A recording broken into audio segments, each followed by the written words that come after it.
Good evening, Akhilesh and Hari. Let us wait for a couple of more minutes to allow others to join.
Good evening, everyone. Welcome to week four for the live session of Fundamentals of Additive Manufacturing Technologies. I am Sourav Goswami, a PhD candidate at IIT Bombay. So, as usual, our agenda would include a recapitulation of the lectures that have been covered in this week, followed by a problem-solving session, which will help us strengthen our concepts and maybe help you solve some of the assignment questions that are due this week. And once again, the protocol for communication would be as such that you remain muted at all times. If you feel the need to speak, kindly raise your hand and I'll call out your name. And once we are done conversing, I would request that you mute again. In case you cannot draw my attention, you may unmute and start speaking. So we'll start with the first lecture that was covered this week. And as you would be well aware, the content of this week is highly mathematical and includes a lot of derivations. And I think Professor Kapil has done a really excellent job of deriving each of the formula and explaining all steps. So I'll try to cover or touch on the more conceptual bits without getting too much into the derivation. I think we'll devote a good chunk of time in the later half of this meeting to actually solve some questions which involve all of those equations and derivations. So this week's contents were all about stereolithography apparatus, especially concerning the subsystems. I discussed the laser beam and the curing mechanisms for single bead, multi-bead, and multi-layer builds. This is a summary slide which summarizes how the different subsystems, such as scanning system, the shape of light, build direction recoding system, can be combined to form different technologies which are now commercialized. Of course, there are certain combinations which have not been tried yet, and as Professor Kapil suggested, researchers among you may in the future try those combinations and build a new technology. For the contents of this slide, we are mostly dealing with SLA, and SLA, both 3D systems SLA and the Zephyr-based SLA, use galvanometer, laser beam, and liquid bats. The only difference is in the recoating, whereas the conventional SLA uses a deep dipping. Zephyr depends on top feeding mechanism. Both have their advantages and disadvantages. Now, the three stages of any stereolithography process are the pre-processing, build process, and the post-processing. So this one is post-processing.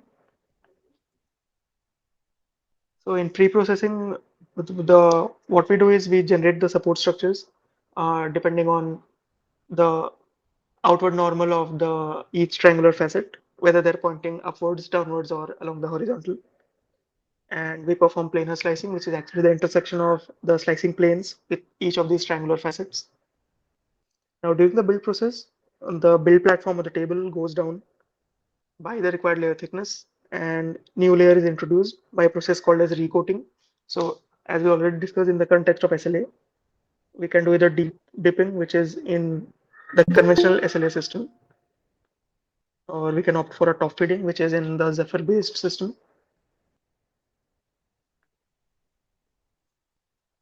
Now, the beam would scan the liquid layer for its slice, and as already discussed, first the border is made, so maybe with a fine tipped laser or a laser with a small diameter, and then we can have multiple, say 2 or 3 of these perimeter contours, which are cured or printed with this fine tipped laser, and then the infill can then be filled with a laser of larger spot size.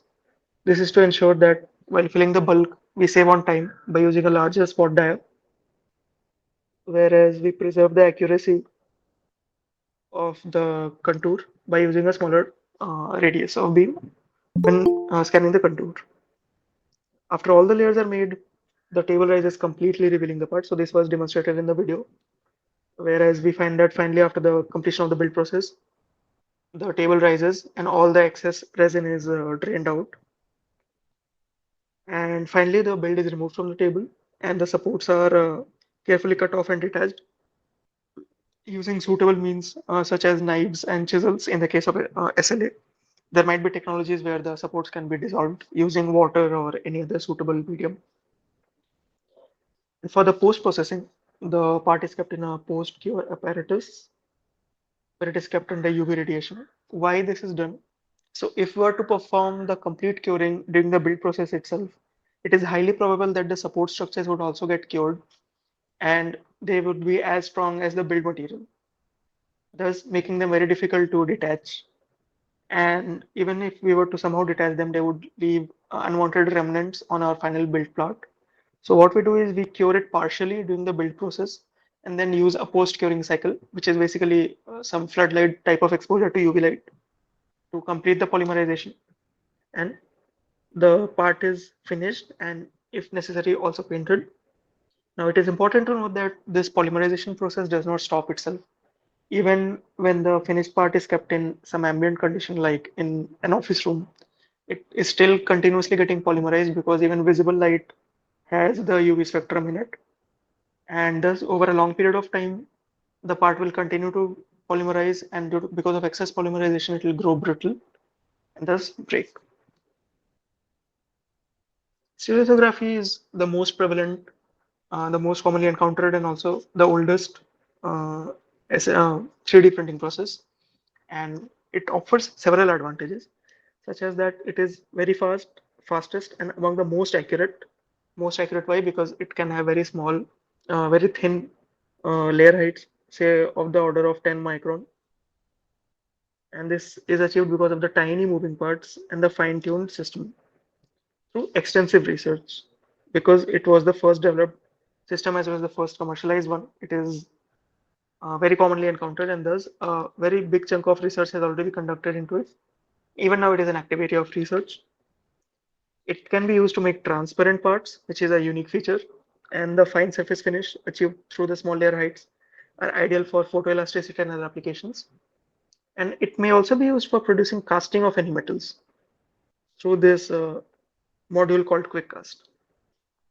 However, not all is rosy, so there are certain limitations also. First one being that, of course, it is expensive, even though the cost is coming down every day and more affordable systems are being designed. The process is still pretty expensive and difficult to scale up to build industrial scale parts. And as we were discussing, the parts become brittle over a period of time because of continued polymerization. Again, only photopolymers may be printed or developed using this process. This process is not amenable to any other common engineering materials such as metals, alloys, or even ceramics. And the process and the machine are not suitable for closed or office environments because of the release of toxic fumes. Thus, sufficient healthcare and sufficient safety measures must be adopted while using this machine. Now, the broad steps in an SLA-based process are outlined here. So, the first step is that a UV laser beam, which acts as the energy source, scans the selected region over a layer of liquid photopolymer to cure it. The power density of the laser spot and material properties, as expected, are two major factors that govern the curing process. So, how much power we are giving to the laser spot will determine how slow or how fast the curing occurs, to what depth the resin can be cured. Also, it will determine that what should be my dwell time and what time can I scan the entire surface. The material properties, of course, are inherent to this process. They will determine the rate of polymerization, the strength of the built part, the final finish, among other things. The laser beam is positioned using two small mirrors called galvanometers, which are capable of deflecting the beam in two directions. And as we discussed in the last session also, the primary advantage of galvanometer is that it has a very low moment of inertia, which allows for very quick deflection and very high scanning speed. So of the order of 10 meter per second in SLA processes. Again, the fourth subsystem is the recoating system, which in the case of conventional SLA is deep dipping. So deep dipping is where your part, which is illustrated here, your part is dipped by a downward motion of the build platform. deep into the bulk of the resin. So a volume of resin comes up on top of the pre-built part, and then a doctor blade or a recoater blade is used to actually. So this is the recoater blade here, if I can highlight it. So the recoater blade is actually used to wipe off or to rub off the excess amount of resin and leave only the necessary amount of resin which is nominally equal to the layer height edge on top of the pre-built part. And again, this cycle will continue. The z-axis of the build platform will move up again, and again it will be scanned by the laser light to cure the next layer. Now, the basics of laser were introduced. Of course, it stands for light amplification by stimulated emission of radiation. And the special property of laser is that it is monochromatic as well as collimated and coherent. So, coherence is when all the light waves are in phase with each other. There is neither lag nor lead between any two light waves. Here, the generation mechanism of laser was introduced, so I'm not going into much detail. We know that there is a partially reflecting and a fully reflecting mirror on either side, and through the mechanism called population inversion, uh, a healthy population of the atoms or ions are excited, and then they lead to spontaneous emission of radiation, which finally produces a collimated beam of light, which we know as laser. Here, the transverse electromagnetic modes were discussed, and this is because the wavelength is basically the distance between, say, any two peaks or any two successive valleys, and a combination of the mode number, which is n, times the wavelength lambda, should give me the entire length of the wave propagation. So, if the number of modes is higher, it is expected that the wavelength would continue to drop down because the length of our sampling is constant. And thus, depending on the number of modes and the wavelength of the laser, we can obtain many transverse electromagnetic modes, which are illustrated here. So, when I have a mode which is denoted by TEMXY, actually the number which is used in as subscript X denotes the number of non-illuminated regions or voids along the x-axis. Similarly, for the subscript Y, it will actually denote the number of non-illuminated regions.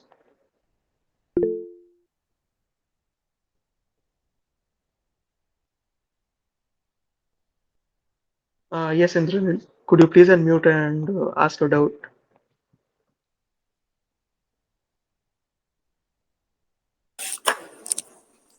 Hello, sir. Good morning. Good evening, sir. Uh, Hi, Indranil. Sir, actually, I have a doubt that about the transverse electromagnetic. What is this? I did not understand. So, okay, I'll try to explain in very simple terms. So, basically, suppose for this example, TM10. So, place it on your XY Cartesian plane, and one in the first subscript would basically denote that there is at least one non-illuminated region or void where there will be no light intensity along the x-axis. So I mean, in very simple terms, let us just draw one region. It need not be, I mean, I'm not commenting on the size of that region. I'm just saying qualitatively there will be at least one such region where there will be no light intensity, and on either side of it there will be light. And zero denotes that along the y-axis you don't have any such requirements. So then you consider a space. Say, say this is the space which you think your light or your laser is falling, and you have TM10 to just make it symmetric. I mean, in a very qualitative term, I say that along the x-axis in my region of interest, there is at least one small portion where there will be no illumination of light. And along the y-axis, I don't have any such requirement. So I will assume that along the y-axis, such a void does not exist. So then I fill this remaining region with laser light. This gives me transverse electromagnetic mode 10. Similarly, let us examine the case for TEM31. So if I were to draw it, okay, somewhere over here. So I have three regions where I will have voids along the x-axis because it is TEM31. So when just placing them symmetrically in the available space. And also, so this was for x and this was for y. Along y also, I know that there is at least one region where I will not have light or which will be acting as the void. So what I do next is I fill these empty regions, the non-intersecting regions with light. So say maybe this portion,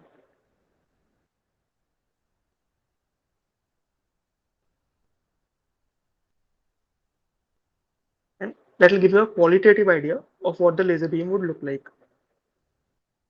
Of course, I am commenting just on the voids, what the actual shape of this laser will be on, say, this periphery, or why it is exactly rectangular in this in-between region.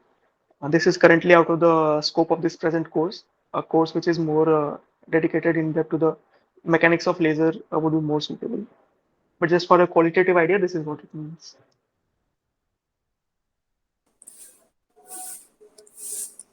Yes, sir. Okay, sir. Got it. Okay, thank you. Now, as some of you might be aware, usually we model any distribution or any intensity as Gaussian. Mostly this is because of mathematical convenience and because it fits the real life situations to a very appreciable extent. So for this case of laser part intensity also, it is modeled as a Gaussian path distribution. And the interesting thing to note is that so the this radius is actually not sharp. I mean, it's not like there is some finite value of r, say some r naught, where this laser beam is actually ending. So this laser beam is actually continuing on infinitely from a purely mathematical term or sense. And we are only interested in the part till where some maximum intensity of this light is concentrated. But I mean, purely strictly speaking, this curve touches, I mean, never touches or never meets the axis. It just goes asymptotically to infinity. So this radius is not sharp. Please keep that in mind. And of course, the very important at any distance r from the center, we can actually predict or we can model the intensity as an exponential function of the peak intensity, and it will be I naught times exponential of minus 2 r square, r being the distance at which you are examining the power intensity, and by w square. Now w is the quantity where the magnitude of r such that the power intensity is a fraction of 1 by e square of I naught. So for I equals 1 by e square I naught, I should have W, again, I should have R equal to W. This is my mathematical definition.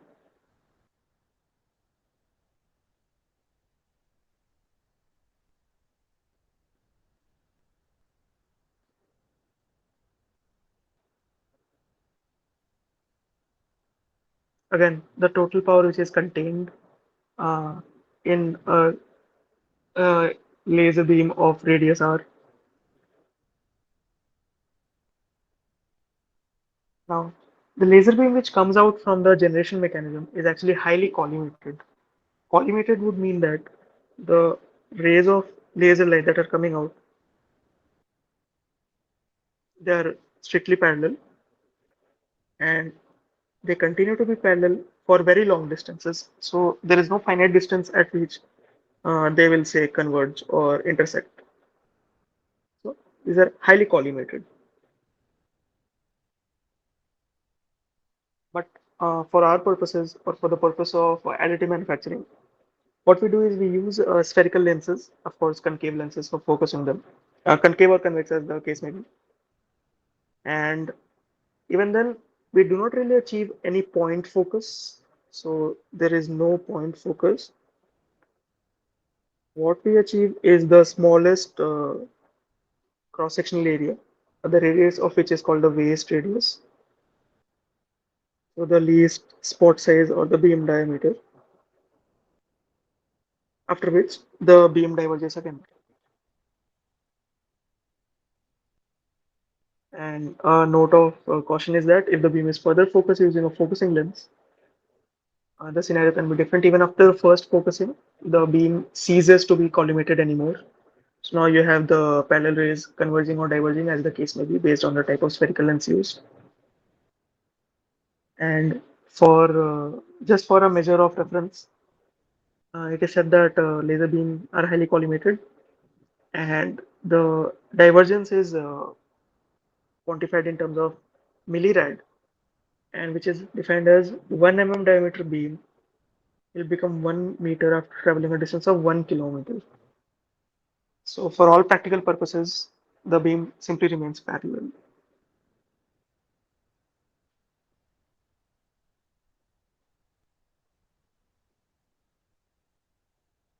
Again, these slides cover the derivation for the laser curing of a single bead.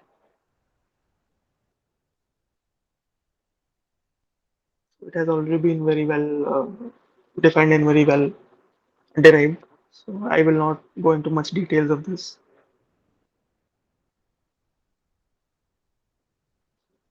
Now, one important concept is that of the zone of influence. So as I said, that there's no sharp boundary as to where the laser is ending. However, what we are looking at is actually the region where it matters the most, and this is defined by the zone of influence.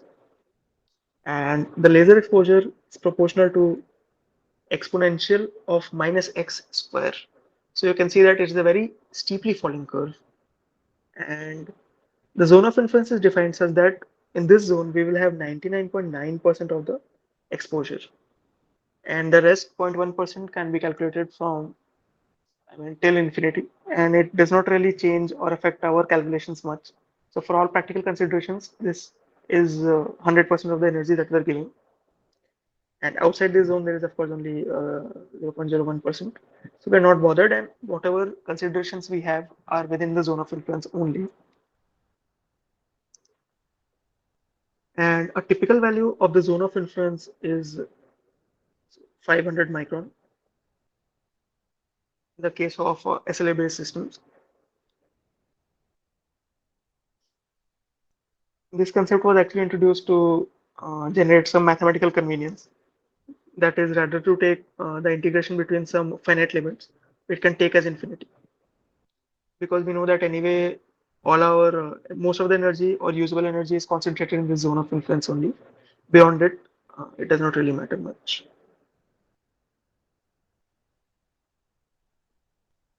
Now, another concept which is worth looking into is the Beer-Lambert law.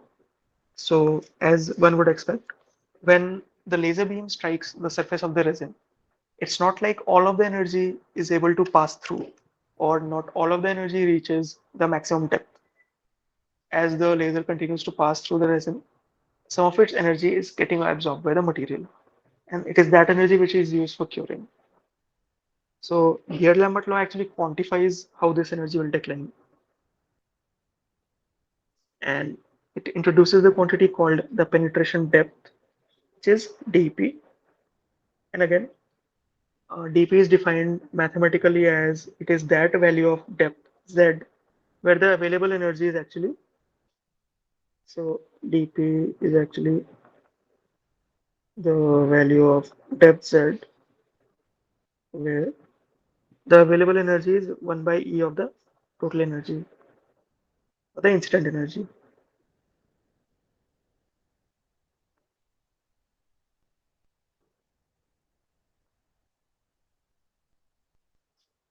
Some typical values of dP have already also been given. However, these will vary based on the resin that we are using as well as the laser that is in use. Again, some scaling analysis has been given here. So typical times for one photon pass through single resin layer of thickness LP. I mean, no values are used, but the order can be estimated to be in picoseconds. Again, if I'm not wrong, pico would be 10 power minus 12. And the cross-linking, which actually is followed, I mean, which follows the free radical generation, is of the order of microseconds, so 10 power minus 6. And the time needed for laser exposure to reach 19.99 of its value is in the order of 50 to 2000 microseconds. So one order of magnitude greater than even the cross-linking time. So what this says is that assuming that our laser scanning speeds are in the typical range, of course we are giving enough time for the cross-linking as well as for photon to pass through the lasers. I mean, this is of course beyond consideration. It is very easily happening. Thus, if someone were to increase the laser scan speeds, thinking that it will boost the productivity, so while they will be able to scan the area faster,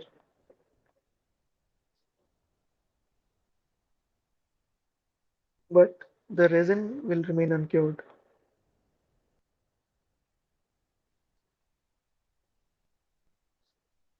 This is the scenario if the scanning speed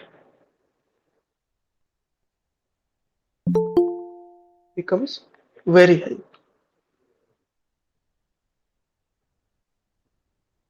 Thus, it is very important to keep the scanning speed in the defined range, and a typical maximum value can be of the order of 10 meter per second, as we have already discussed.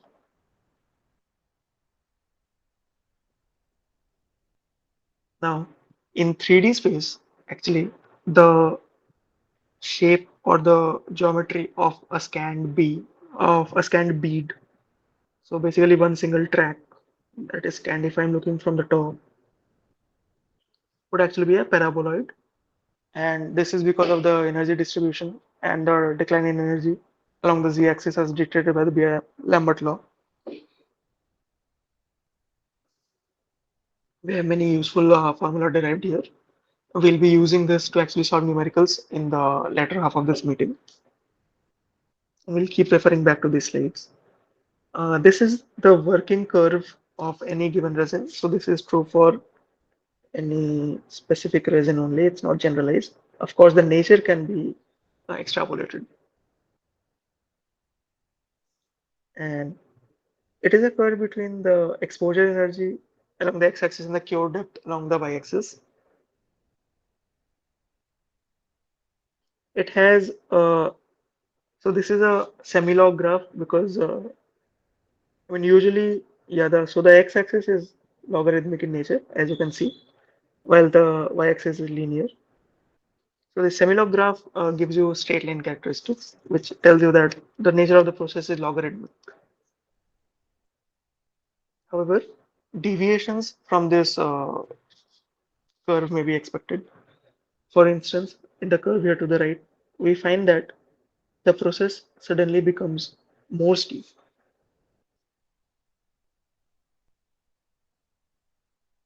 or formally speaking, it becomes super logarithmic. So it becomes steeper even than a logarithmic ascent.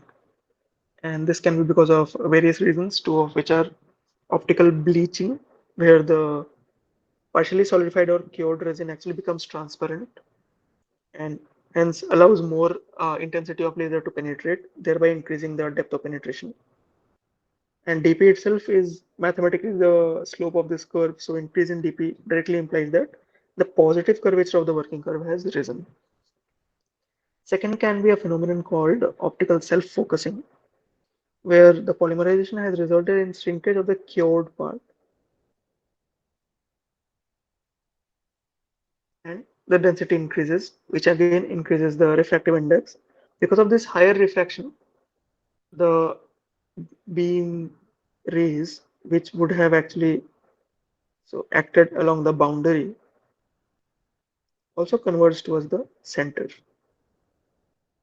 because of the increased refractive index. And because of this greater concentrated concentration of energy at the center or along the central axis,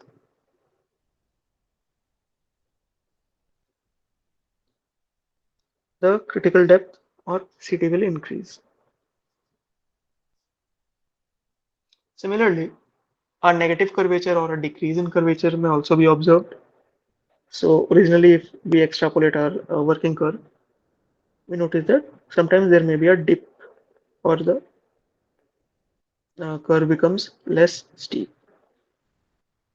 Now, one possible reason for this is optical scattering, whereby some imperfections and voids act as scattering centers, and rather than converging the beam, they tend to diverge it away from the area of interest. And the scattering reduces the peak exposure at the center line and reduces the uh, CD. Again, some more useful formula here.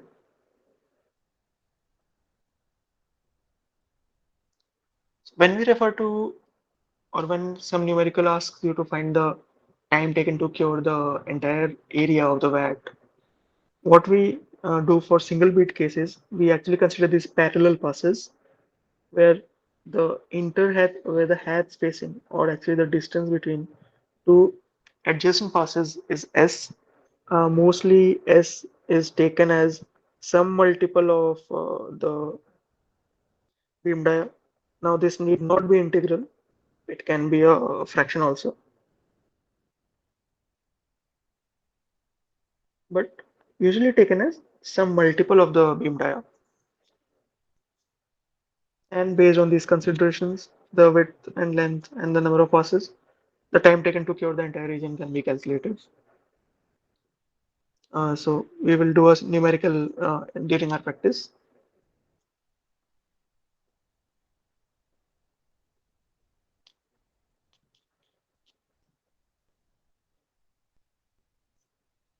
Now, what is undercuring depth?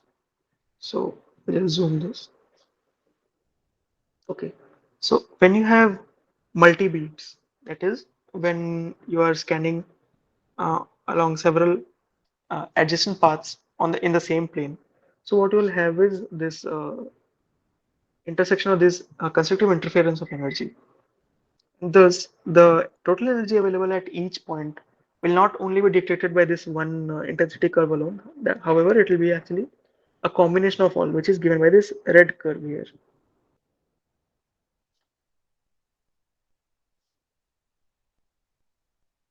And we find that there are certain peaks and valleys which are forming. Of course, so the peak will actually refer to the peak of the intensity only. So this right here is a peak, whereas this is a valley. And between this peak and valley, the depth, which is assumed nearly constant, is actually called the undercuring depth. Why undercuring? Because it is expected that in this region, say here and this region, the material is not cured. Thus, we must keep this undercuring depth to a minimum. I mean, some realistic values are given as, yeah, 5 micron, and this condition is considered as planar curing. So we approximate that till as long as this undercuring depth. So I have a profile. This is my value. This is my peak. Of course, there is some finite gap between this peak and valley. However, if this gap is, say, less than equal to 5 micron, for all practical purposes, I will simply assume that this is planar. So this is equivalent to, say, something like this. There are no perturbations.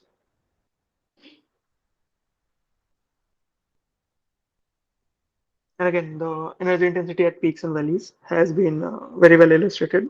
We'll touch upon this in our numerical examples.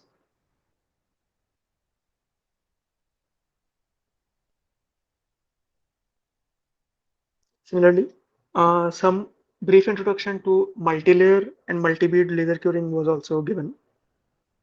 And here, one new concept which has been introduced is actually called overcure. So just like there was certain depth which was undercured or which was not cured, it might also be the case that a certain region of material has been cured multiple times or over cured, which can turn it brittle and can actually act as the site of defects. So the ideal case is to have uniform curing throughout, however, and throughout the current layer and no curing below the current layer. So we want to restrict our energy interaction to the current layer only. But as students of additive manufacturing, or as some of you might also would be working in the field, we know that the dilution between two layers, or between the currently printed layer and the immediately previous layer, is a real factor which actually determines the bonding strength between layers. And in fact, a certain value of this dilution, say between anywhere between 10 to 40% is actually desirable. A very low value of dilution, especially in the case of metal additive manufacturing, is actually considered detrimental and may lead to interlayer porosity or interlayer delamination or the concentration of defects and a lack of strength between the interfaces. So your part is expected to fail or simply delaminate along the material interface between two layers. And because of the characteristic of energy distribution of lasers, as characterized by the Beer-Lambert law and others, such as the exponentially decreasing irradiation through layer depth, it is not possible to achieve this uniform curing. Hence, the laser power and layer thickness are so adjusted that there is a cure depth which is slightly larger than the layer thickness. So, say I am printing layers which are spaced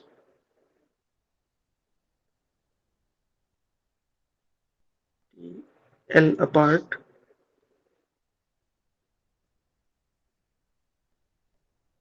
then I will choose my process parameters such that actually the energy density penetrates slightly beyond this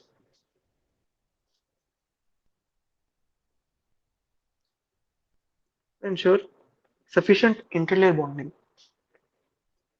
And of course, if this depth here were to be given by a say CD, then the overcure is simply the difference between CD minus TL. And as I said, an optimal value of this overcure is actually considered beneficial.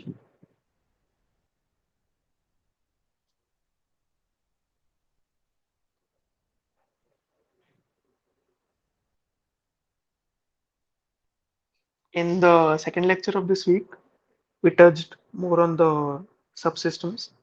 So as you already explained, what are the various subsystems? They include the laser beam, the galvanometer, which actually deflects the laser all over the build area. Then the part itself, which gets built by a resin curing process. The recoating, which is achieved in SLA via deep deeping, and in the Zephyr-based systems via top feeding. And then again, the recoating blade or the doctor blade removes the excess resin, leaving only the necessary amount, which is nominally equal to the layer height on top of the pre-built part. And then this cycle continues, and the part is built in a layer by layer fashion. This lecture we touched on the galvanometer in some good detail. So as we have also previously discussed, the galvanometer essentially consists of two mirrors. So here they are. This is your say mirror one. This is mirror two, which are again mounted or connected to two motors. So this is motor one, motor two,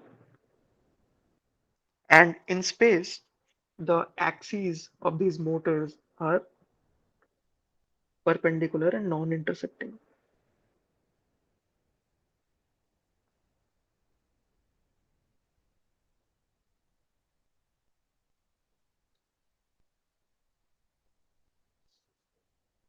So, I mean, if you were to just try and visualize this,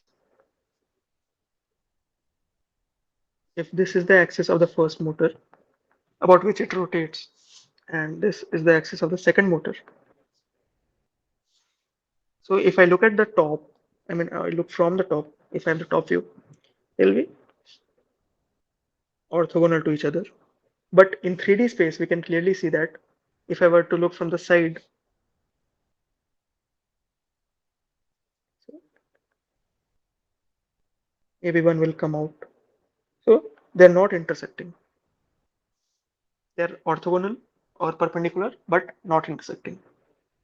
And through very precise and quick motion of these two motors, which rotate or oscillate the mirrors, we can actually deflect the laser light over the entire build area and at very great speeds. Of course, the primary advantage of galvanometry is the very low inertia of these mirrors, which allow for very quick reaction times and very quick deflections. Here, the mechanism of light deflection has been illustrated very well. So, I mean, for the case where both mirrors, say mirror X and mirror Y, are in their home position, that is, there is no deflection, deflection angle theta X or theta Y, both may be considered to be zero. We see that a laser beam is incident, gets reflected from the mirror X to mirror Y, and then falls on the designated point. Now, if only one mirror were to move, which in this case is mirror Y, whereas mirror X remains constant, so theta X is still zero, whereas theta Y has some finite value, we see that the laser beam can actually be deflected along the y direction by this finite distance. Of course, the distance will be controlled by the angle by which I'm deflecting the mirror, and detailed derivations have been done. Similarly, in the case where, say, the mirror y is, sorry, similarly for the case where the mirror y is not moving, so maybe theta y is zero, but the mirror x is moving, so theta x has some finite value, theta x.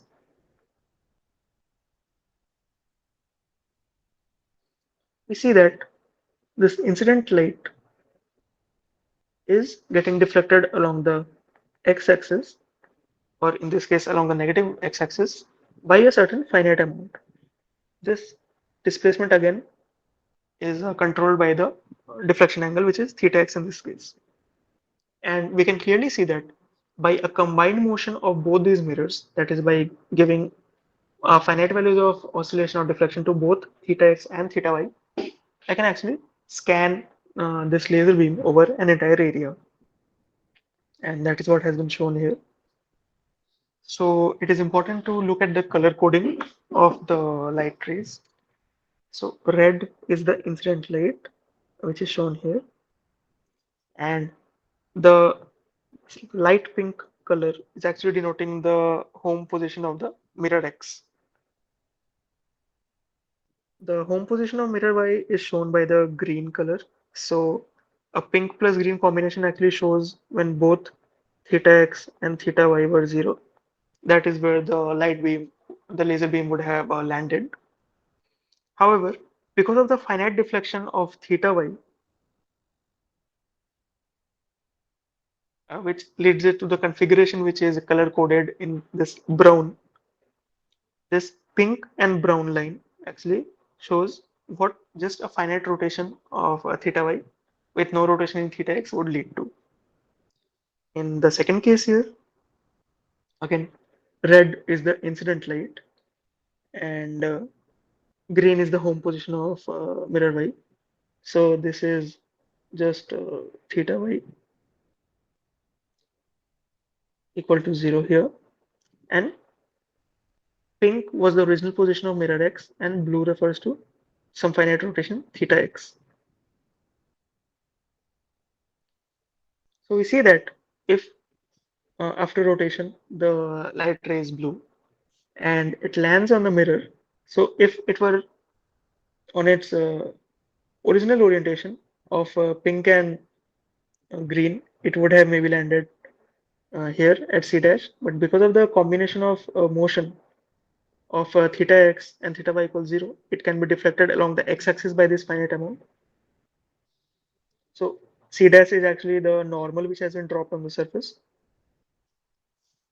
And here on in the figure to the right, we see that with a combined finite deflection of both theta x and theta y, we can actually deflect this beam over this rectangular region which is shown here. And thus we can reach every point within this rectangular region and can scan suitably. Now the derivation of the scanning has been done in great detail. Again, I'm not going much into it.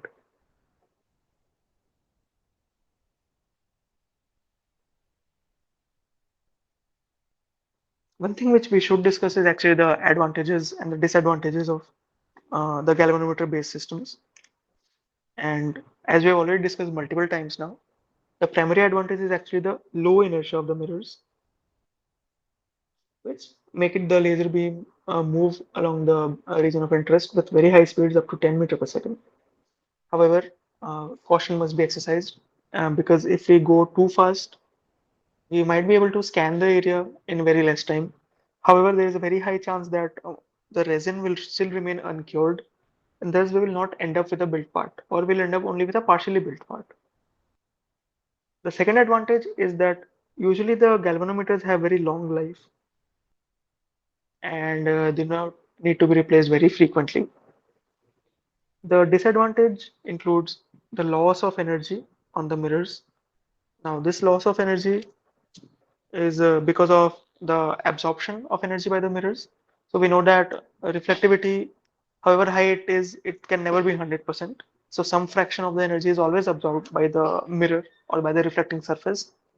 And over time, this absorbed energy leads to deterioration of its quality, and it can be mitigated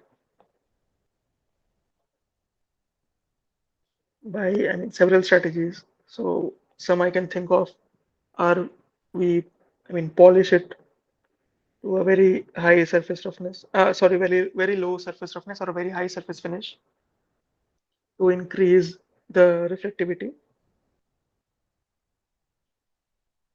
The more light is reflected, the less it will absorb and the less deterioration in its properties.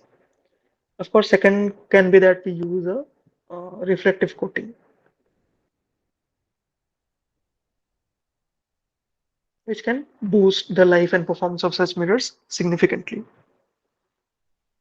Second set of disadvantages is actually the defocus of the laser beam on the build platform and also the distortion in the shape itself. In one of the previous sessions, we had discussed that, say, we have a build platform and I have a laser beam incident on it. So while this beam is very close to the optical axis, its cross section is circular. But when I'm deflecting it towards the edges of the build platform or towards the edges of my region of interest, at these locations, is the cross section still circular? Turns out, no, it will take on a more elliptical shape. And thus, all our calculations or all our considerations, which were based on assuming a circular cross section with a Gaussian intensity distribution, will fail. And it is referred to as the laser beam spot distortion. Second is, of course, the defocus of the laser beam itself. So, yeah, it has been well illustrated here. So, we find that for a given working distance or a given standoff distance, which is fixed, if we are to deflect the beam in space, the locus of that focus will actually be a sphere in 3D space and in the plane that we are looking, so it will be a circular path.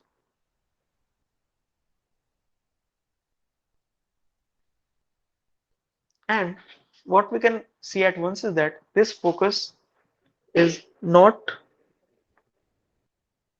on the build platform once we are deflecting by sufficiently large angles. While it is close to the optical axis, I mean, for all approximation, it may be assumed that the focus is on the build platform itself. But once these angles become appreciably large, the locus of the focal point will be deflecting or will be concentrated actually above the surface, which is undesirable. Thus, we are not delivering the requisite amount or the calculated amount of energy to the resin. In fact, some defocus beam of larger diameter than the one calculated is reaching the material uh, and leading to some error in the curing. This is because we use these spherical lenses to actually focus the collimated beam. And we know that for spherical lenses, the locus of such focal points will actually be a sphere in 3D space. But it can be corrected using equipments called flat field lens or more recently F theta lens. These will be covered in more detail in next week's lecture. So we have covered the contents that were discussed in this week. And in the second half of this meeting, we'll go over some of the numericals. So let us have a very short break now and let us rejoin around 8:05.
So, welcome back everyone.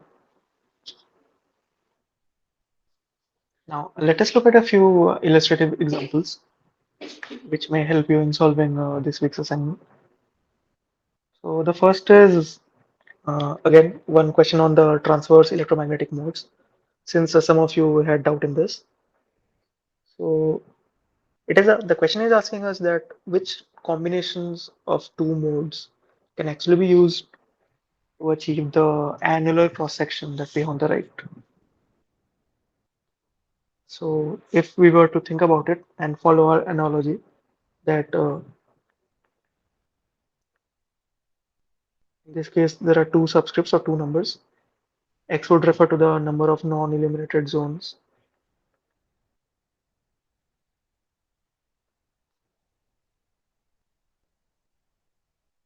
along the x-axis, and similarly this for the y-axis. We see that if we were to divide this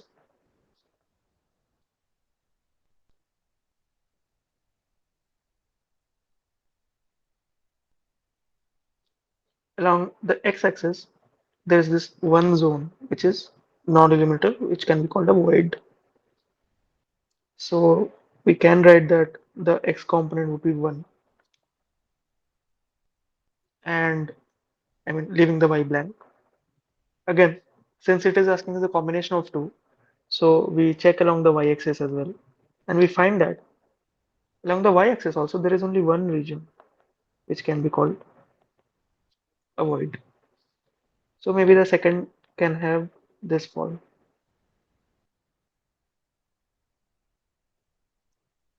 And what we can guess intelligently is that maybe the first does not have any words along the y direction, and the second does not have any along the x direction. Of course, this is only one of the probable uh, options which we are guessing by trial and error.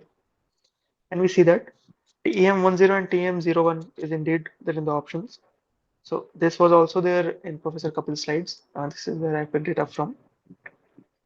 So TM10 and TM01 is definitely the right option. For the other combinations, say for TM13 and 31, it would indicate that there would be three non-illuminated zones along the x and along the y-axis respectively. So a combination of them cannot actually yield the annular cross-section to your right. Again, for greater clarity, I would request that you refer to a course on the mechanism of laser and the laser modes. In the second question today, I mean, this is a broad question with 6 or 7 sub questions. This question is similar to one which has been asked to you in your assignment this week. And of course, the data are all different. So we'll try to apply the concepts and the formula that have been covered in this week's lecture to derive all the answers. So you are provided that in an SLA system, the resin is used in a vat of size zero point 0.2 cross zero point 0.2 cross zero point 0.4 meter cube. So the size of the vat or the area to be scanned is given to you, and some other sub specifications are also provided. So the laser power is 1000 milliwatt or 1 watt. Again, it has a Gaussian intensity distribution, so corresponding to the TEM00 mode. So no voids along either the x or the y direction.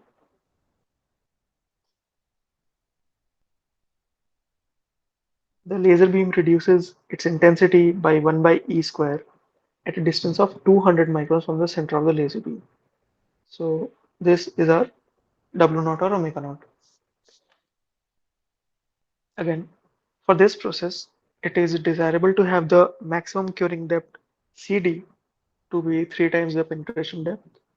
So one straightforward relation which we have been provided is that CD is thrice dP, and then here the spacing between two single beads is 2 times the laser beam radius.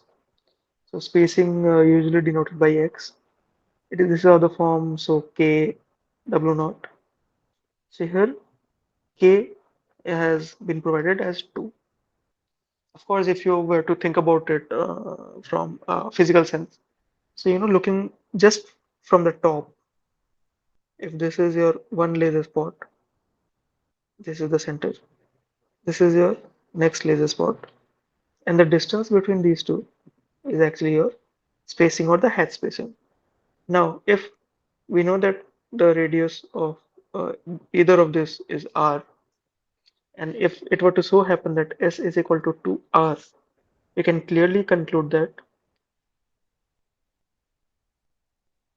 the two adjacent beams are just touching each other.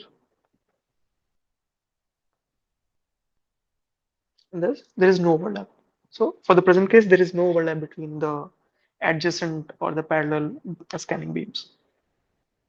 So, these are the data provided to us. What is also provided is the working curve. So, as expected, it's a semi-log curve with a logarithmic characteristics. So, the characteristics are straight line. And we are working in the favorable domain only. So, there is neither sublogarithmic nor superlogarithmic behavior. You will find that the curing depth is very highly diminished. So the working curve, as we know, is dependent on the material that is used. So for your assignment, some different material working curve has been provided, and this working curve is different, and we'll be working with the values which have been provided here. So the first question is actually asking us to determine the value of penetration depth in mils or milli-inches. So this axis, the y-axis here is already in milli-inches, so no need to do any unit transformation. And now let us use the formula which have been provided in the slides. So we know that the curing depth is related to depth of penetration by this relation. So I'm directly quoting from the slides. You may refer to them.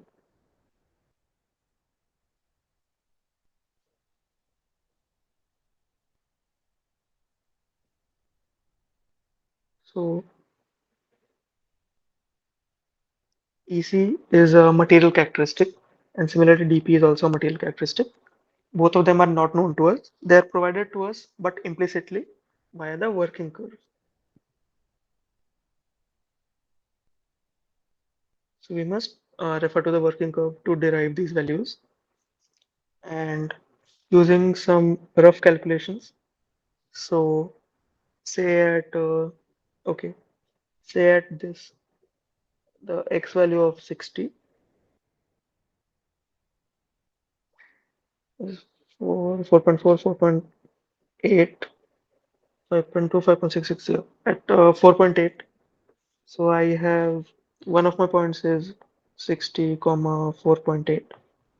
Maybe the other point I can choose as okay as 100. So please keep note that these are only approximate values that I am deriving from the curve. If you choose different values or if you want to do a more exact calculation, your values may be different. However, they will be in a similar range. So a second point which I can choose is actually 100 comma 6. So I'll just write them here again. I had 60 comma 4.8 and 100 comma 6. So using these 2 points, we can actually determine these two unknown parameters, which are dp and ec. So substituting values from the first, so 4.8 is equal to dp ln 60 minus ln ec, and the second equation which we can form is 6 equals dp ln 100 minus ln ec. Say this is equation 1 and equation 2. So equation 2 minus 1 would actually yield us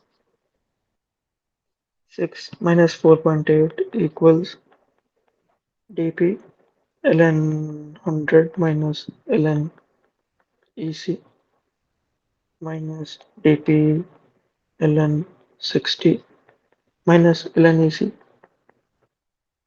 and this would be 1.2 equals dp times ln 100. So ln EC would get cancelled out, and we would be left with minus ln 60.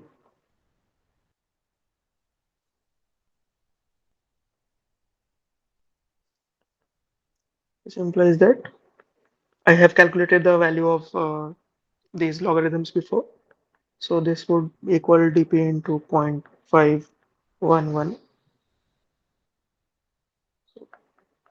1.2 is equal to dp into 0.511, which would imply that the value of depth of penetration can be found as 1.2 by 511 is equal to 2.3483. I'll just cross check if that value is correct.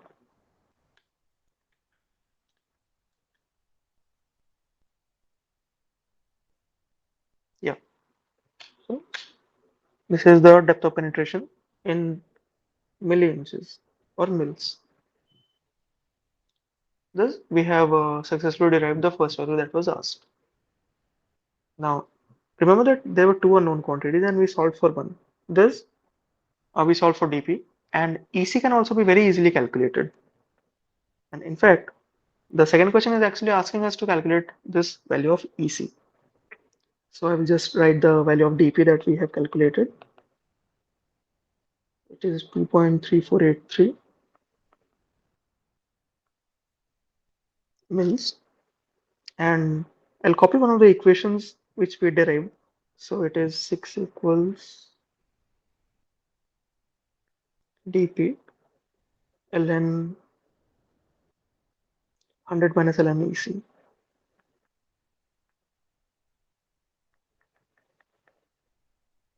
Now we already know dp, so the only unknown here is EC, which can be easily determined. So 6 will equal 2.3483 ln 100 minus ln EC, or so 6 by 2.3483 shall equal, from the rules of logarithms, this is actually ln 100 by EC, or this 6, this comes out to be 2.555 equals ln 100 by EC, or 100 by EC turns out to be e power 2.555, which is actually equal to 12.8713, and thus we can calculate EC to be equal to 100 by 12.8713, which is equal to 7.769. The energy would be, the units would be, of course, millijoule per centimeter square.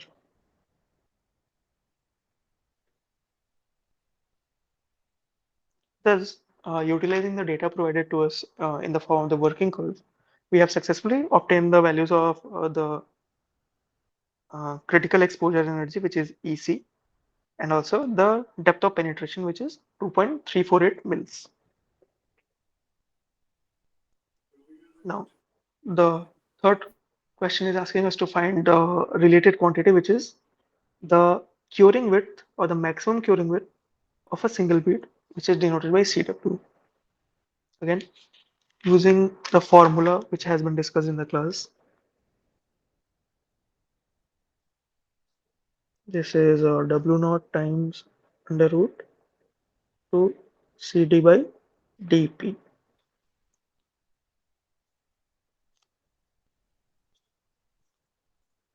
So in the question it is already given that the distance at which the laser beam reduces its intensity by 1 by E square is 200 micron, which is actually W naught. So here W naught is 200 micron. CD is actually uh,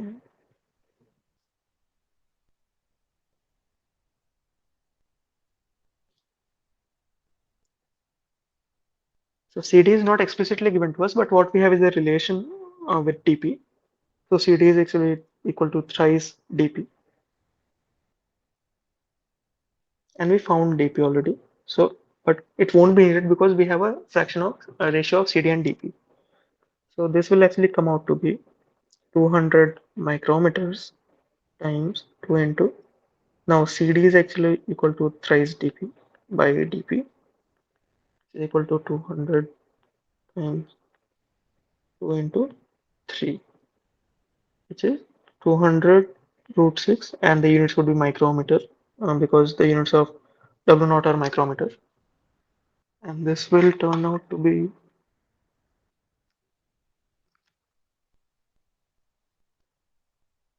this is equal to 489.898 micrometer. Thus, we have calculated the max curing width of a single bead for the given working curve and the given laser parameters.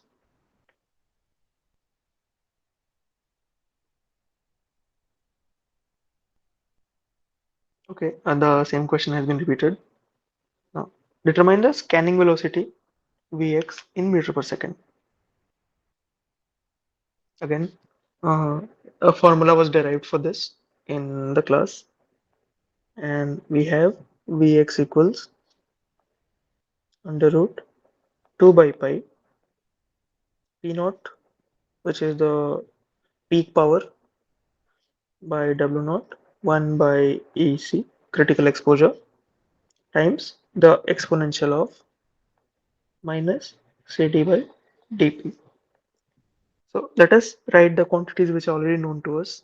P naught was given as 1000 milliwatt or 1 watt. So P naught is 1 watt. W naught is given to us as 200 micrometer. So for consistency, let us convert everything into SI units. This would be 200 into 10 power minus 6 meters. EC was given to us as, we calculated EC, came out to be 7.769. And apparently, keeping it in the native units of millijoule per centimeter square is equivalent to SI. So we need not do any interconversion. And the relation between CD and DP is already given to us in the form of CD is equal to thrice DP.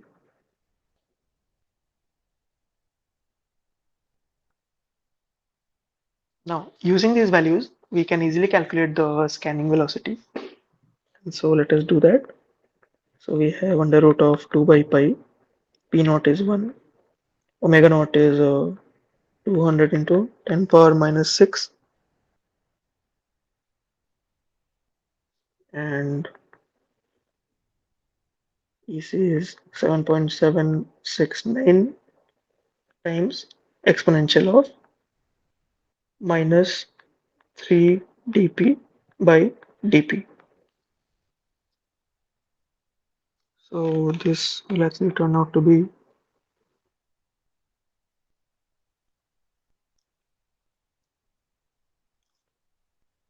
I'm calculating term by term. So this is 7979 times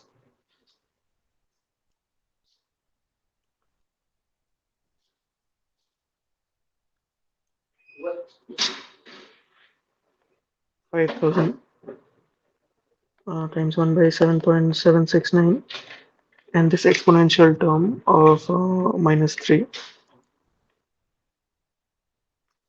is 0.0498 approximately. And this entire product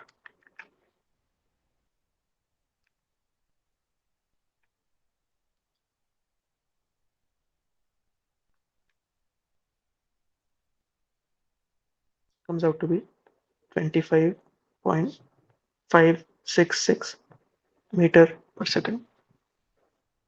Now remember how we discussed during the session that I mean some realistic peak values for SLA process for the scanning velocity using galvanometers are usually of the range 10 meter per second. We also discussed how if the scanning velocity is too high,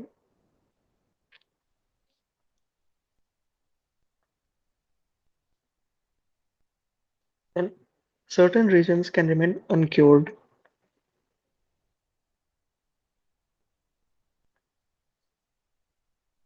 So, is this really a realistic value of the scanning velocity?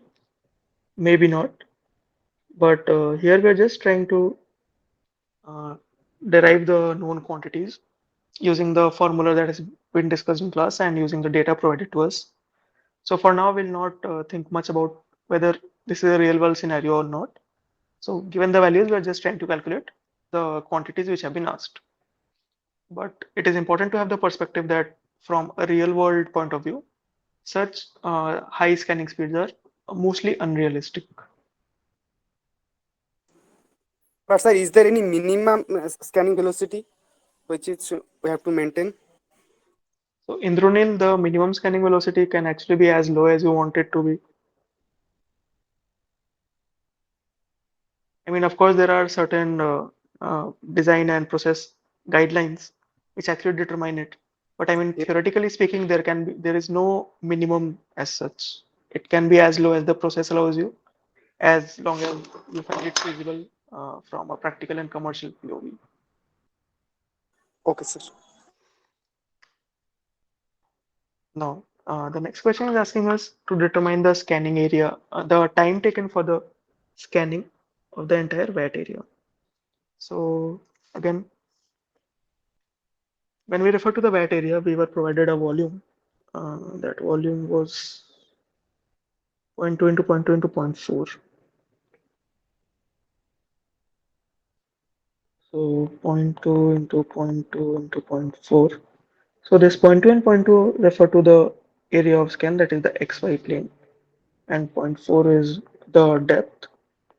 So we're asking to find that in one layer, if I am to cure, if I am to scan this entire area of the VAT, how long will it take me? Now again, it's not as straightforward as simply we have determined the scanning velocity and we divide some quantity by this velocity and obtain the time. So given that this is an area scan, the relevant formula is again it was discussed in class.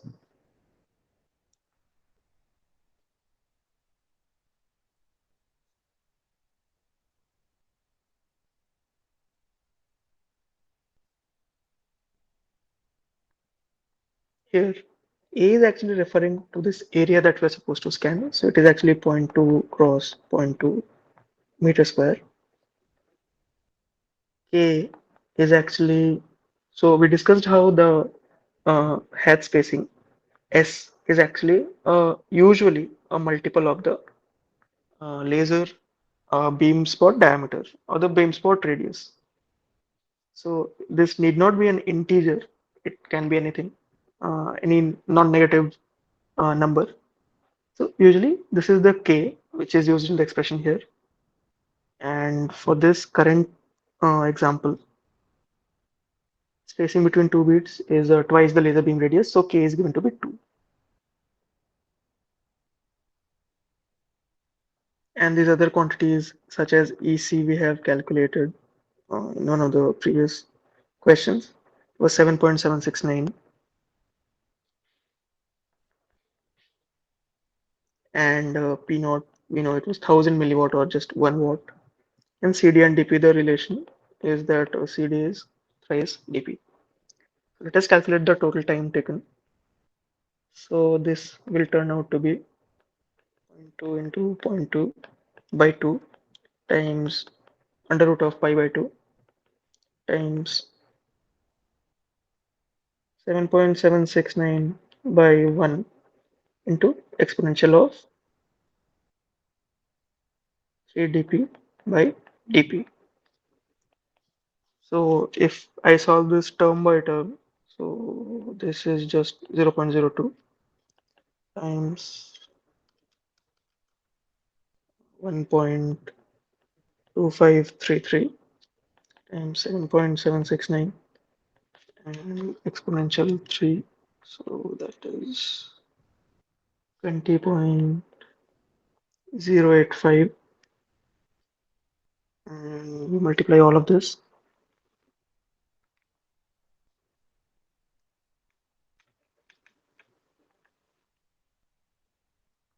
It is coming out to be 3.9114 seconds.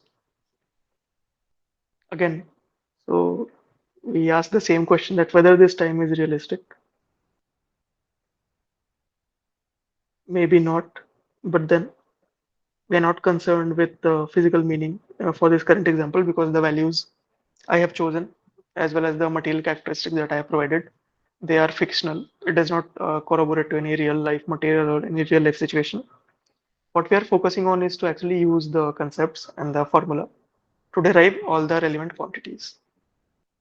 So for the given material with its characteristics defined by the working curve, and for the given laser process parameters, this is the time it takes to scan the entire area for a 200 mm cross 200 mm cross section. Just 4 seconds.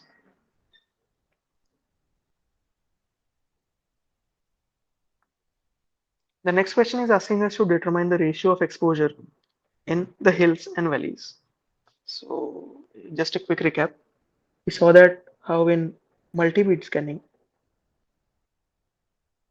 there is this overlap between successive beads. Of course, the overlap may be even further dense, something like this, and this leads to the formation of uh, cured surface, which has certain undulations. And with reference to the energy intensity itself, we refer to these features as peaks, whereas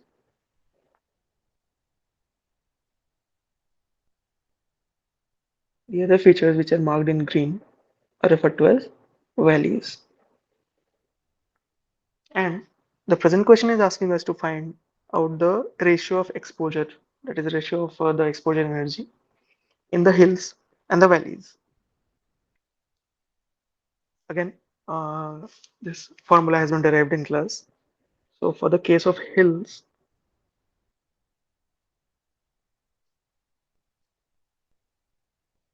so we find actually the integral number of such scanning regions that we must consider on either side of our point or region of interest to actually calculate which successive scans or which nearby scans are actually influencing my region of interest. Of course, in an area, not all the scans or not all the beads which have been scanned are actually contributing any energy to a chosen point of interest. So to calculate the integral number of such adjacent regions, we use the formula which is n equals so mod of plus minus 2.146 by k. And in this case, we are aware that k was equal to 2. So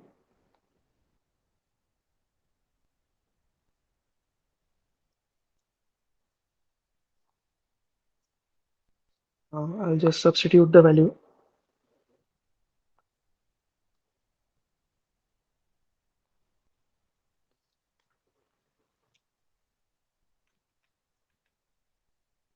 1.073. So I have a plus minus. So this range actually corresponds to, if I'm talking from minus 1.073 to plus 1.073. And in this region, the integers which I have are minus 1, 0, and 1. Now, for these given integers, again, we know that from the formula discussed in class, the total energy for any hill would be a sum of the energy contributed by all these three peaks. So the one peak which is at 0 itself or at the point of interest, the one scanned to the left and the one scanned to the right. And this energy again can be given as energy contributed by the beta at minus s comma 0 plus energy contributed by the beta at 0 0 and again from contribution from the beta at s comma 0. And for each of these energies, we have the individual expression, which is something like for any y comma 0, the energy is given as an exponential function of the Emax, which actually varies as minus 2y square by omega naught square. So if you were to substitute the expression for each of these, so the first one will actually come out to be substituting y with minus s, so minus 2 minus s square by omega naught square plus Emax exponential of 0 plus Emax exponential of minus 2 s square by omega naught square. If I were to take Emax as common from all of these terms, I will be left with exponential of. Now remember that s and omega naught are related again in this fashion, and the value of k is given as 2. So this term will actually come down to be minus 2 into minus s square by omega naught square is actually 2 square plus exponential of 0 is 1, and again exponential of minus 2 into 2 square. So what I have is actually Emax times exponential of minus 8, so twice the exponential of minus 8 plus 1, and let me just quickly calculate this.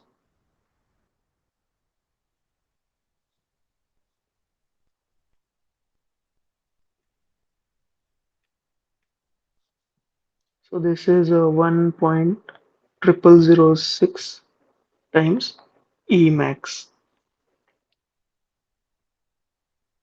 but this was only for the hills. Now similarly I must find the relevant expression for the valleys. So for the valleys,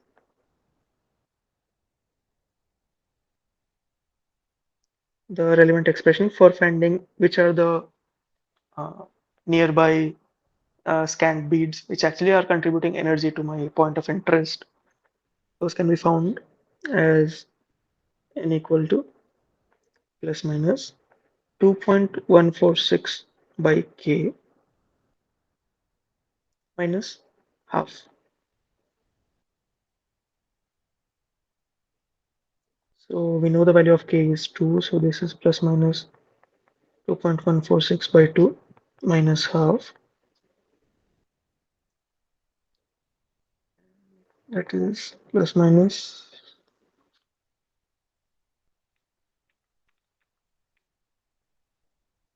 1.073 minus zero point 0.5.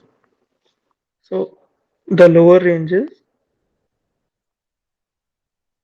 from minus 1.073 minus zero point 0.5 is actually minus 1.573, and the upper range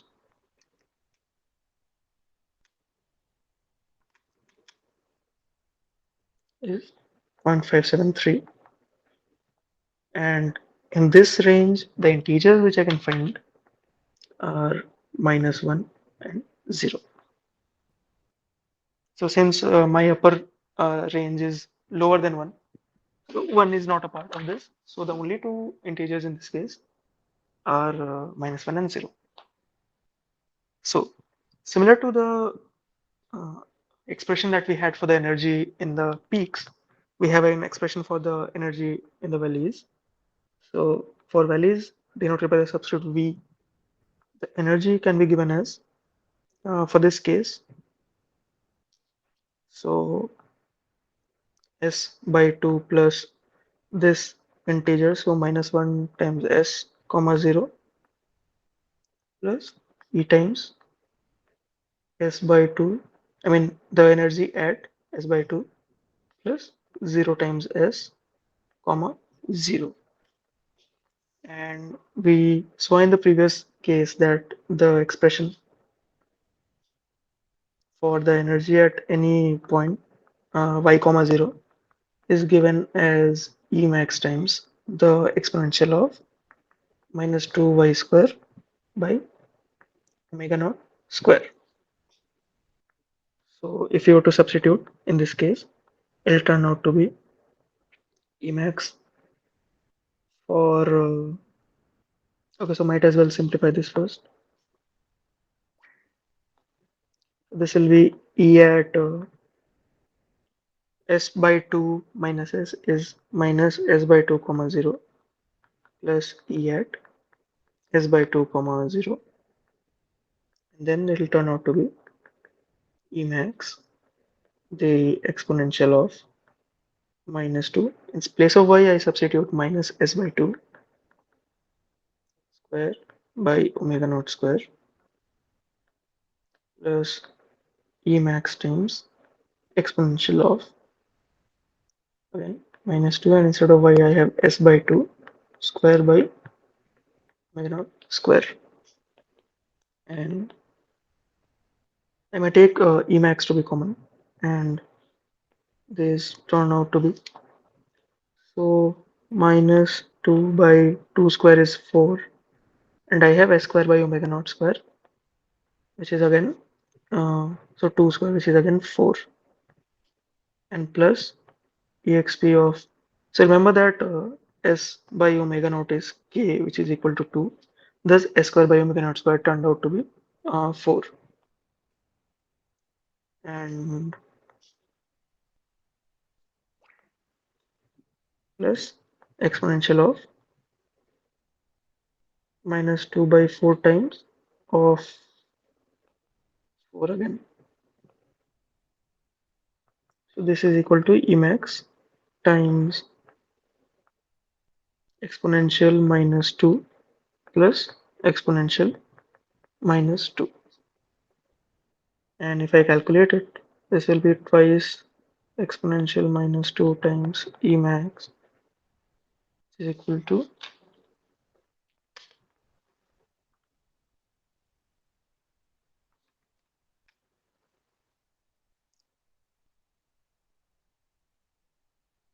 0.2707 Emax. I'll just check again.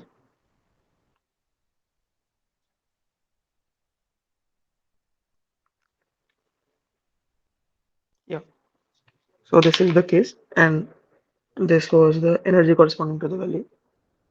For energy corresponding to the hill, we already derived that was 1.0006 Emax.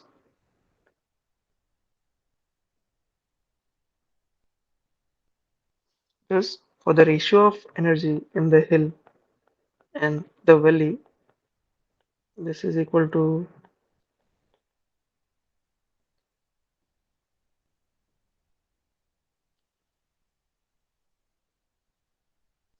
and this value is actually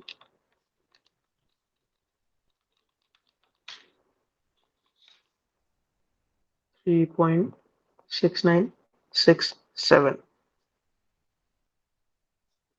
Thus, using the formula which have been derived in class, we determine the ratio of exposure in hill and valleys. Had the reverse been asked, we would just have done EV by EH instead of the current case, and the value would have been less than 1.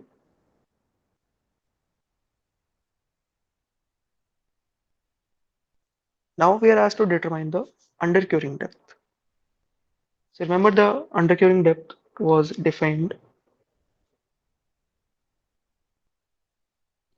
if this is the final profile generated by successive adjacent beads, then the distance between the valleys and the peaks was defined as the undercuring depth or UCD. Again, we have a formula for the undercuring depth, and this is given as dp times ln of EH by EV. Now, let us refer to our determined values of dp. dp here now. So dp is 2.3483,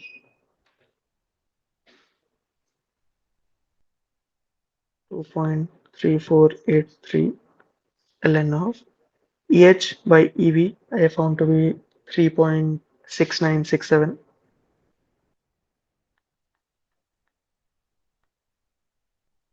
and this, if I were to calculate,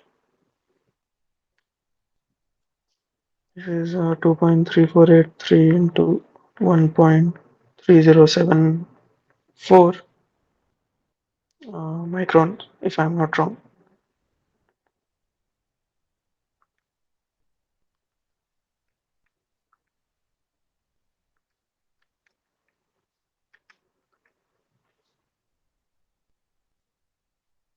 This comes out to be 3.07 micrometer. So this is the undercuring depth.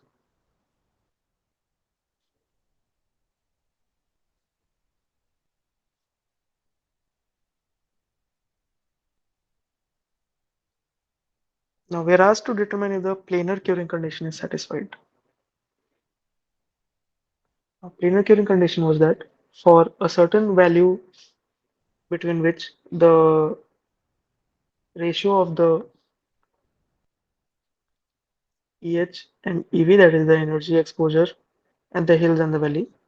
So if this value of EH by EV lies in a certain range, say beyond my critical value, then for all practical purposes, we can assume that planar curing has occurred.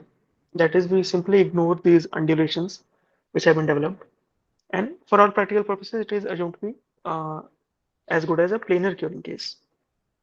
And this value of this critical value of EH by EV has been given as 1.034. So in our case,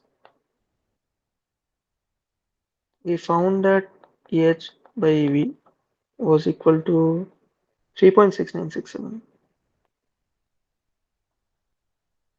and which is clearly greater than 1.034. And we can conclude that planar curing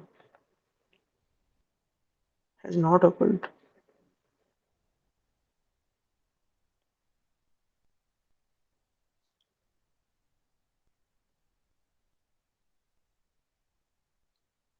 So these were some of the examples that I wanted to cover in today's session. And I really hope that these examples will help you solve the assignment problems better, as well as clear some of your doubts, conceptual doubts. So this is all I had to present today. So if you have any doubts, you may ask now. Sir, can I ask some doubts? Sure, Hari, please go on. Yes, regarding the problem you just solved, undercutting depth, you just show the slide. Yeah, I'll just share again. Please give me a minute.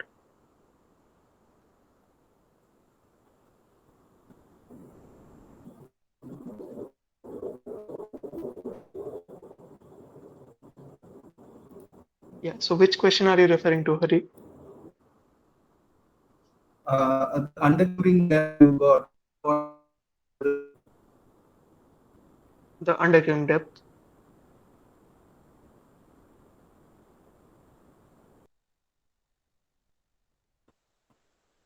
Hari, there might be some problem with your audio. Could you please try speaking again? Are you What is your audible doubt? now? Yes, yes, Hari, please continue. Yeah, this one 3.07.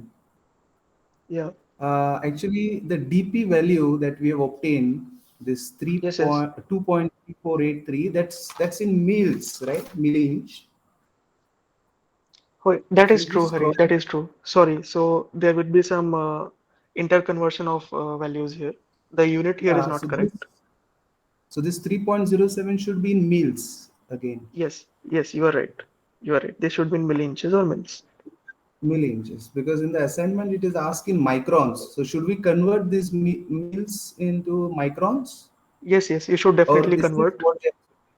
No, no, Yeah. no. Okay. You should definitely convert this to the equivalent micrometer range. I think the conversion has also been given in the slide. Yes. Yes. It's given. Yes, yes. So Uh, please I, I, convert it to the unit asked. yes, and I had another question regarding the scanning velocity and the time for scan. Yes, yes. I'll just Can go you to that just slide. scroll up? Yeah, Yes, this one. So here, the velocity seems unrealistic because maybe this EC value that you have taken, yes, 7.769. So yes, it's yes. millijoule per centimeter square. So if we convert that centimeter into meter, like if I just convert that quantity into joule per meter square, Okay, then that would really be helpful. Yes. in line with I all the other assignments, yes, yes. I think I then just it would skipped. be, the answer would have been 2.55 meter per second. Okay, so you are saying that there was some error. I should have actually converted this to SI. I'm just, I don't know. I want to confirm it with you. So if I take that EC value Okay, in joules per meter square, okay, yeah, that would be the SI unit. Then you are saying that this turns out to be 2.55. 2.55. Okay. Yes. Okay, in this case, I think And that then it turns out to be realistic or more in lines with the expectations yes. that we have. No, what I would do is like 7.769 into 10 raised to minus 3. So Okay, that is joule. okay. And I'll just convert centimeter into meters.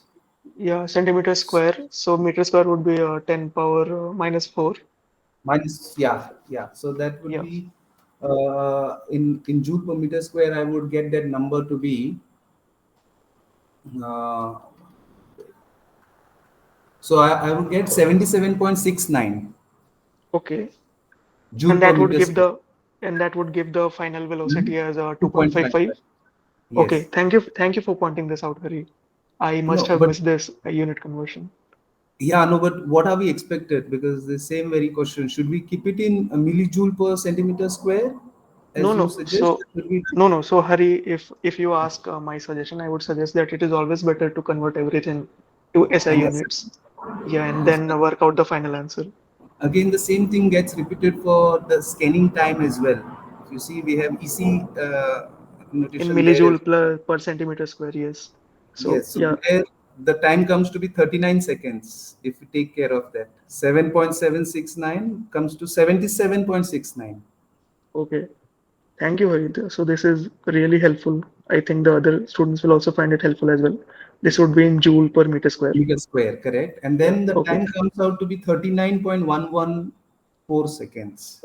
Okay. So, this is definitely realistic. Yeah, so that is what I was my query like. So should we No, go no, no. for SI units? Definitely, you should convert into the SI units, and we should Yes. ensure the consistency of units. And I am really thankful to you for pointing this out. No, that was my query, just to get, I mean, No, no, no. Please always convert to SI units. I missed this step, but this is the right way. okay. Yeah. And some things from the slides, I mean, Professor Kapil's slides, where we Okay. have the first presentation, slide number 16. Okay, I'll just go to that. Yes. Here. Yeah, this one, I think, yeah, the uh, which is the last, this, I think this donut kind of a thing has been, you just took it up as a first. Yes, exactly. Axis, yes, 110 and 01. Yes, yes, yeah. And slide number 25. I'll just go to that. Yes. The next one, I suppose. Next one. Okay. Uh, not this. Okay, okay. No, I just like you said, that has to be an integer. That S is equal to KR, right? It need not be an No. integer. Yeah, yeah. I said it need not be an integer. An integer. Okay, okay. No, while writing, you wrote that as it will not be an integral. Something of that sort you have Sorry. written on this. Okay. I Okay. think that That got that must erased. must have been a mistake because I what I meant is Okay. that it need not be an integral multiple. It can be anything like 1.2 or 1.5 even. Okay. Okay. Yes. Yes. So these inputs would help me to. I mean, so and there is one more question, like the maximum curing depth Yes. uh, should be in some range with respect to the penetration depth. Okay. So I now mean in this, for we have taken 3 times dp. yes. And then is there an expression which relates maximum exposure to the critical exposure energy? So Hari, at this time I am not aware of it. I have Okay, mostly stuck to the equations which Professor Kapil has derived. okay, okay, fine, fine. Yeah, so it would help if you can ask this directly to Professor Yes, Kapil in the live session. yes, that's tomorrow. Yes, yes. Yes, yes. Okay, thank you so much. Okay. Thank you, Hari, for your inputs. Yes, thank you.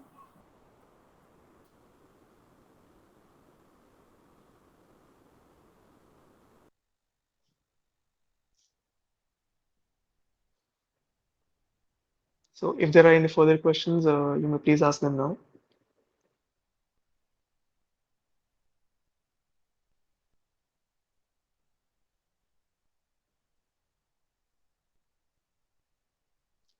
If not, I would like to thank you for joining in to this session. We'll meet again next week. These are very exciting times. As you know that the Chandrayaan 3 is about to land, and also India's 18-year-old chess grandmaster Pragnananda is battling it out with former world champion Magnus Carlsen. Their first match ended in a draw. So very exciting times, and I hope to see you again next week. Thank you. This is Saurav from IIT Bombay.